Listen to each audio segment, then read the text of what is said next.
दोस्तों, अगर हम इस पृथ्वी पे रहते हैं तो कर्म तो होते ही हैं। अगर हम कुछ नहीं कर रहे, वो भी एक कर्म है, वो भी एक कर्म है। लेकिन इस कर्म से खुद को आज़ाद कैसे करें? तो बहुत ही आसान है। इसके लिए वर्षों की तपस्या की ज़रूरत नहीं है।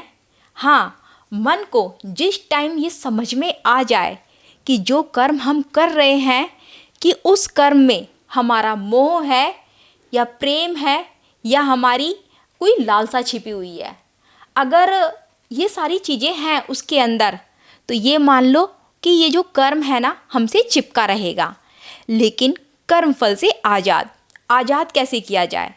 आज़ाद करने का केवल एक ही तरीका है कि हम जो भी कर्म करते हैं, कर्म करते वक्त केवल हमें सिर्फ इतना होश होना चाहिए कि ये हमारी एक ड्यूटी है और कुछ नहीं। हमें इससे कुछ चाहिए नहीं।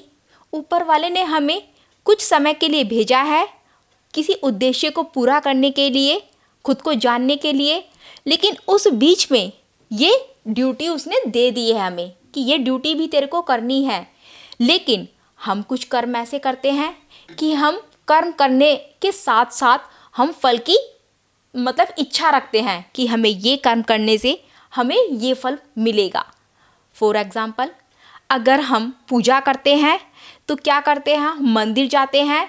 और दोस्तों, जब हम मंदिर जाते हैं तो हम उसके सामने क्या है, अपना रोना रो देते हैं कि भगवान तू हमारी ये इच्छा पूरी कर दे। तो पता है दोस्तों, भगवान ना इस चीज़ से बड़ा दुखी होता है कि तुम मांग के भी तो क्या आए कि धन दौलत, इस पृथ्वी की सुख सुविधाएं, ऐसी चीज़ मांग के आए, लेकिन उसे नहीं मांगा, उसे चाहा ही नहीं। दोस्तों, ठीक ऐसे ही यहाँ पर जो कर्म फल है, जब हम कर्म करते हैं ना तो हमारे पास में दिमाग और दिल दोनों ही चीज़ें हैं। अगर हम कर्म करते हैं वो भी धर्म युक्त, तो दोस्तों फिर वो चीज़ ना, वो कर्म हमसे कभी भी चिपकता नहीं है। अब मैं आपको यहाँ पर एक चीज़ क्लियर कर दूँ। जब हम कर्म करते हैं तो हम क्या है, उस फल की आशा करते हैं कि ये कर्म करने से, यानी कि इतने लड्डू चढ़ाने से हमें ये मिलेगा, कि हमें उस मंदिर में जाने से बड़ी मान्यता है उस मंदिर की, उस मंदिर में मत्था टेकने से हमें ये सारी चीज़ें मिलेंगी। तो तुम्हारे हाथ से कर्म हुआ दोस्तों, कर्म हुआ फल की इच्छा के साथ में, तो दोस्तों वो तो खाना ही पड़ेगा। अब वो फल होगा कैसे तुम नहीं जानते, लेकिन फल ज़रूर तैयार होगा, क्योंकि फल तुम अपनी इच्छा से तैयार नहीं कर सकते, लेकिन मिलेगा ज़रूर।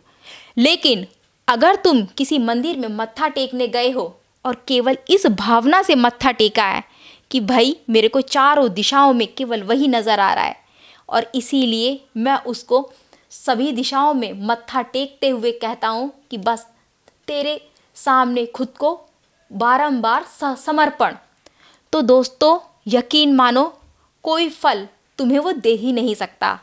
हाँ, फिर भी उसे अच्छा लगा तो वो फल ज़रूर देगा, लेकिन जो तुम्हारे लिए सही है।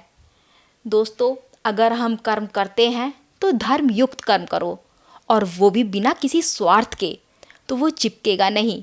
अगर हमारा कर्म करने पे उसमें स्वार्थ है तो वो कर्म ज़रूर चिपका रहेगा।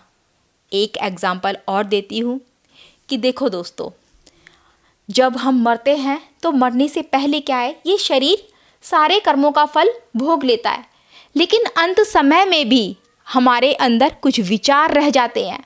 और विचार में क्या आया कि हमें मरते वक्त एक इंसान के रूप में, इंसान की सोच में बता रही हूँ, कि इंसान का मन किया मांस खाने का, उसका मांस खाने का मन कर गया। तो दोस्तों अब उसे मांस तो ज़रूर मिलेगा क्योंकि उसने ऐसी इच्छा की, लेकिन उसको इंसान का जन्म मिलेगा या नहीं मिलेगा, ये भी तय उसके कर्म पर ही करता है। अब देखो दोस्तों, उसने उसकी इच्छा करी मांस खाने की, तो मांस तो मिलेगा, लेकिन किस रूप में?